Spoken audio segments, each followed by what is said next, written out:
Desa Lukuwingir terletak di Kabupaten Sumba Timur. Masyarakatnya hidup dari beternak dan bertani. Keseharian para perempuannya mengerjakan tugas rumah tangga seperti memipil dan menumbuk jagung, memasak, mengambil air bersih dan menjual sayur ke pasar. Di ranah sosial politik, posisi perempuan masih lemah. Mereka tidak dilibatkan pada pertemuan publik dan dalam pengambilan keputusan. Representasi perempuan di pemerintahan desa juga minim karena rendahnya tingkat pendidikan. Namun, situasi itu kini telah berubah. Tahun 2018, HIFOS melalui program Strategic Partnership Green and Inclusive Energy atau Kemitraan Strategis Energi Bersih dan Inklusif menggandeng Gender Focal Point atau GFP Humbahamu dan pemerintah daerah Sumba menginisiasi Desa Model Integrasi Gender dalam sektor energi terbarukan, di mana akhirnya Lukuwingir terpilih sebagai lokasi pengembangan desa model. Desa Lukuwingir telah dialiri listrik dari sumber energi terbarukan melalui mikrohidro, yang juga merupakan dampingan program Kampung KB untuk pemberdayaan perempuan. Dua alasan ini membuat Desa Lukuwingir ideal untuk melaksanakan inisiatif. Persiapan kegiatan kemudian dilakukan, yaitu lokakarya untuk merangkul dukungan, kesepakatan metode pengambilan data kualitatif dan kuantitatif, dan kegiatan pengambilan data. Dilanjutkan penyusunan rencana kerja berdasarkan hasil data. Pada Agustus 2018, inisiatif Desa Model Integrasi Gender dalam sektor energi terbarukan resmi diluncurkan. Didukung oleh Kementerian Pemberdayaan Perempuan dan Perlindungan Anak atau KPPPA.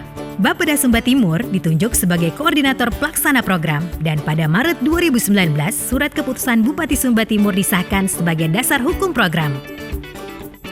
Program Desa Model mengadaptasi Gender Action Learning System atau GALS sebagai metode dan strategi pemberdayaan masyarakat. Penerapan GALS yang digunakan dalam kegiatan penilaian yaitu Pohon Keluarga Bahagia untuk mengetahui pola relasi perempuan dan laki-laki. Dampak proyek untuk melihat dampak positif dan negatif pada aspek gender untuk proyek masuk desa. Dan Berlian Pemberdayaan Gender untuk mengetahui indikator pemberdayaan gender. Sedangkan untuk penguatan kapasitas, metodenya menggunakan perjalanan impian untuk memperkuat rencana lewat pemanfaatan energi terbarukan. Pohon Keluarga Bahagia untuk memperkuat kesadaran yang berperspektif gender. Dan peta pemberdayaan sosial dan peta kepemimpinan untuk memetakan relasi dan jaringan sosial dalam menyebarkan keterampilan perencanaan dan pesan gender.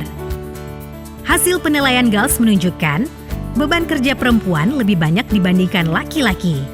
Terbatasnya sumber pendapatan perempuan dan akses ke sumber keuangan. Kepemilikan aset, pengambilan keputusan dan partisipasi publik perempuan rendah. Tambahan keterampilan dan pendapatan dari proyek masuk desa, namun beban kerja perempuan menjadi bertambah. Dan adanya harapan peningkatan keterampilan dan kesejahteraan. Realisasi program oleh OPD kemudian dilaksanakan, seperti program dari Dinas Perikanan, Dinas Peternakan, Dinas Pertanian, Dinas Kesehatan, DP3A 2KB, Dinas Pendidikan, Dinas Transnaker, Dinas Sosial, Dinas Pemberdayaan Masyarakat Desa, Dinas Perdagangan, dan Dinas Lingkungan Hidup. Forum Desa dibentuk untuk memastikan program tepat sasaran, diberi nama Marangga Panamung, yang memiliki 4 kelompok kerja. Program awal yang dikelola adalah pembangunan biogas untuk energi memasak dari KPPPA. Diikuti program OPD lainnya. Forum ini penting sebagai wadah masyarakat dalam pengambilan keputusan dan berbagi kapasitas untuk menyukseskan program. Pihak desa juga berkontribusi membuat program, contohnya distribusi bibit pertanian, ternak, dan perikanan. Desa juga bekerja sama dengan pihak lain untuk peningkatan kapasitas rumah tangga, akses air bersih, dan pemanfaatan energi terbarukan.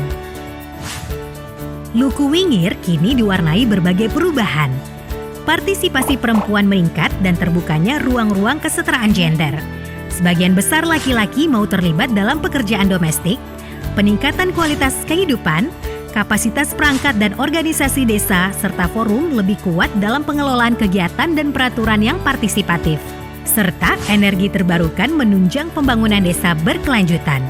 Di samping keberhasilan perubahan, masih terdapat tantangan dalam program Desa Model, yaitu sistem patriarki dan adat di Sumba masih kuat. Perempuan cenderung ditempatkan pada posisi kedua.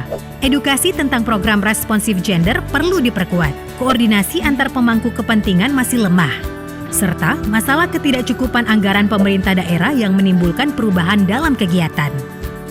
Replikasi program pengarus utamaan gender di sektor energi terbarukan memerlukan sisi keberlanjutan, kolaborasi, dan komitmen. Di samping infrastruktur, pengetahuan masyarakat juga berperan besar. Maka, mari kita dukung kesuksesan pembangunan desa melalui pemanfaatan energi terbarukan yang responsif gender.